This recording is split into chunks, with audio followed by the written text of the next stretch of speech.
J'aimerais prendre l'opportunité durant ce dîner-causerie de faire une annonce officielle. Nous avons eu plusieurs changements importants au sujet de la Chambre des commerces dont j'aimerais vous faire part. Il y a déjà près d'un an que le Conseil de la Chambre est en pourparlers avec la communauté de Saint-Léonard concernant l'éventuel développement sur leur territoire. Il me fait grandement plaisir aujourd'hui de vous annoncer qu'une nouvelle chambre de commerce a vu le jour. La nouvelle chambre desservira le territoire de Grand-Sault, Saint-André, Drummond et officiellement la communauté de Saint-Léonard. Il a donc été primordial de considérer un changement de nom, étant donné que ce dernier était assez long avec l'addition de Saint-Léonard. De ce fait, nous avons fait appel à nos membres pour la suggestion de nom éventuel. Nous en avons également profité pour modifier notre logo à l'effigie de cette nouvelle chambre. Donc, à ce point-ci, il me fait plaisir de vous présenter le nouveau logo pour la Chambre de commerce de la Vallée, Valley Chamber of Commerce. Et voilà, je suis ici présent.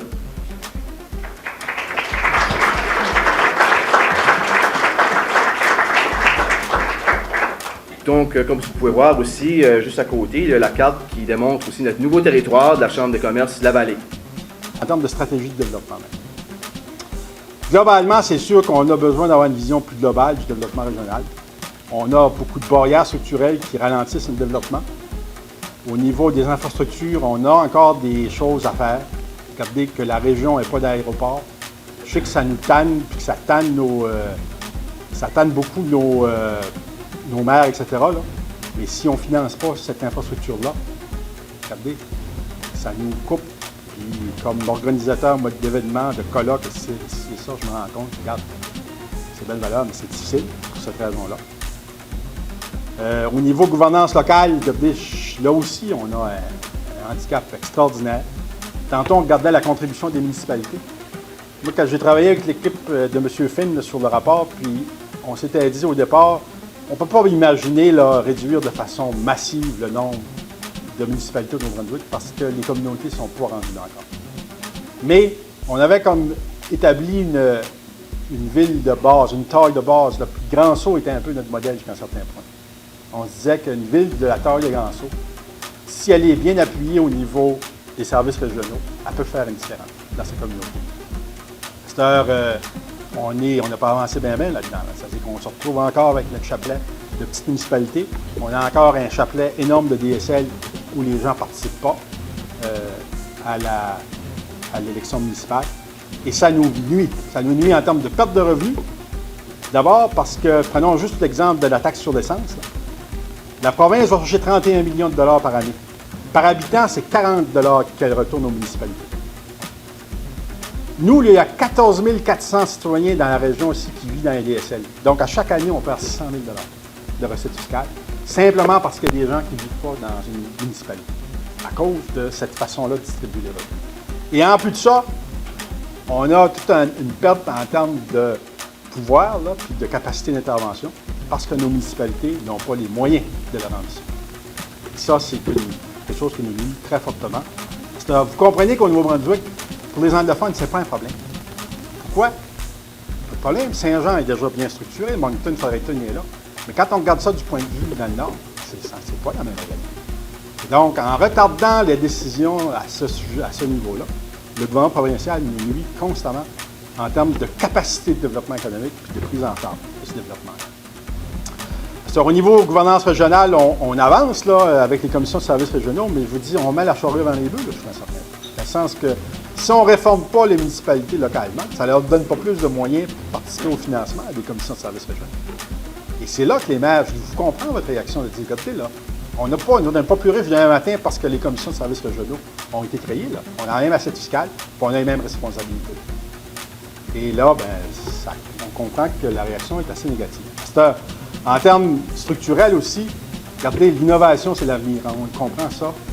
Le développement de nouveaux produits, c'est ce qui va nous sortir de notre difficulté économique.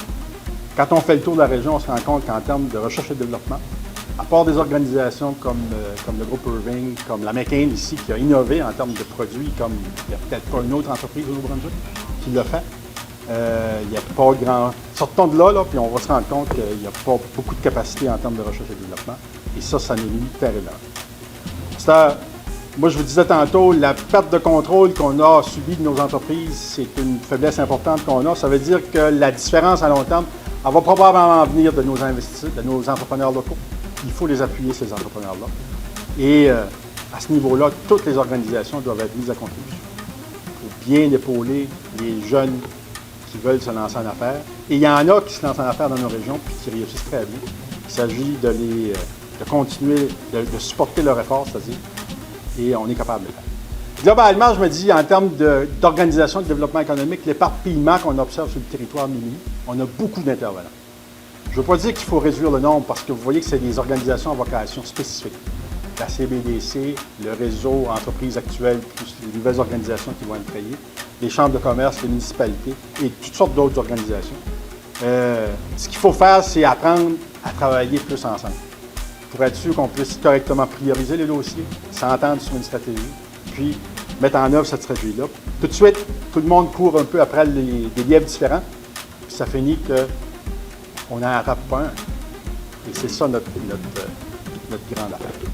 Donc, en termes de conclusion, parce que là, je sais que Bobby est envie de me faire un high five. Il y a des tendances positives, hein? Puis moi, je suis un éternel optimiste. Là. Je suis resté dans la région parce que, par choix, là, je veux dire, je suis de la région, puis j'aime la région, puis je la trouve belle, puis j'aimerais bien que ce soit une région très performante. Mais on observe une nouvelle génération d'entreprises. On observe aussi au niveau entrepreneuriat collectif plusieurs nouvelles coopératives dans certaines régions. Et ça, c'est des tendances qui sont intéressantes pour nous. On a besoin d'outils additionnels, cependant, en termes de fonds d'investissement pour soutenir les jeunes entrepreneurs qui veulent reprendre l'entreprise de leur mère ou de leur père. Il n'y a pas grand-chose, on n'a pas grand-chose à leur offrir. Puis si le paternel ou la maternelle n'a pas bien planifié la transition, là, tchouf, ça va être rude. Parce que, prenons juste l'exemple de nos fameuses fermes de tantôt. Là. Pour moi, il y a 5 millions à mettre sur la table pour acheter une ferme. Là. Et donc, vous comprenez que ça se planifie, mais on n'a pas beaucoup d'outils pour appuyer les jeunes dans la reprise d'entreprise. Si ce n'est pas les jeunes qui les achètent, ça va être quelqu'un d'autre. Ça risque d'être quelqu'un d'autre d'ailleurs. En termes d'incubateurs d'entreprise, on n'a pas grand-chose à offrir à nos jeunes qui veulent avoir dans un lieu les experts qui vont les accompagner en management, en comptabilité, en gestion financière, etc. On n'a pas de ça. Puis des incubateurs qui fonctionnent bien, là, qu'est-ce qu'ils offrent comme service? Du mentorat aussi. Il y a des entrepreneurs qui ont bien réussi avec des jeunes qui ont besoin de coaching. Et ça fonctionne. Nous, on n'est pas là. La collaboration entre les organismes, on l'a mentionné tantôt, le leadership municipal, c'est la clé de tout ça en bonne partie. Regardez, le développement économique, c'est une question de leadership. Et le leadership, il va venir des entrepreneurs eux-mêmes, mais il faut qu'ils viennent aussi des organisations qui doivent les accompagner. Et ce leadership-là, on doit nécessairement l'organiser. Suite aux informations qu'on a reçues aujourd'hui, est-ce qu'il y a des stratégies qui vont commencer à être envisagées par rapport à toute cette réalité-là qu'on a, que ce soit par rapport aux revenus, par rapport aux citoyens qui s'en vont, par rapport à l'industrie, enfin, tout ce qui a été élaboré aujourd'hui? En grand résumé, oui. C'est sûr et certain qu'au point de vue de la structure de la Chambre de commerce, on va revenir à nos racines. Donc, on parlait de 10 à 20 ans passés où ce que les chambres de commerce étaient plus ou moins basées sur le fait de supporter les entreprises de la région, aussi d'accueillir d'autres entreprises dans la région, de donner justement là, une amélioration quand ça vient à la modalité d'emploi, le pourcentage d'augmentation d'emploi, le niveau de vie de la région de Grand-Sault aussi. À ce point-ci, c'est sûr et certain que même les derniers 12 mois, on a certains évaluations qui vont venir sur pied. Sans donner trop de détails, ça va être quand même assez intéressant à garder contact avec nous dans le futur parce qu'on veut mettre sur pied quelque chose qui va avoir un impact au point de vue régional, au point de vue de toutes les communautés, ainsi qu'au point de vue provincial. Mais à ce point-ci, on travaille encore pour développer, si je peux dire, un peu la Chambre pour qu'on puisse se spécialiser dans certains domaines ou certains besoins au point de vue des régions. Un des besoins, c'est justement la migration de nos jeunes qui est très important, Ouais. qui est décevant un petit peu de voir là, que nos jeunes s'en vont dans le sud ou C'est triste. dans l'ouest, etc., Ouais. etc. Ouais. Deuxièmement, au point de vue de la rétention de nos entreprises, Voilà. malheureusement, la réalité est que les entreprises, beaucoup d'entre eux ferment leurs portes. On voit ça d'année en année. Ouais. Même au point de vue de nos contributions au niveau de la Chambre des commerces, beaucoup d'entre eux ne contribuent plus. Pourquoi? Parce qu'ils ferment leurs portes. Ils sont plus là. C'est décevant. Ouais. Fait que nous, c'est mettre un stop à tout, puis vers voir se concentrer, comment l'améliorer, comment faire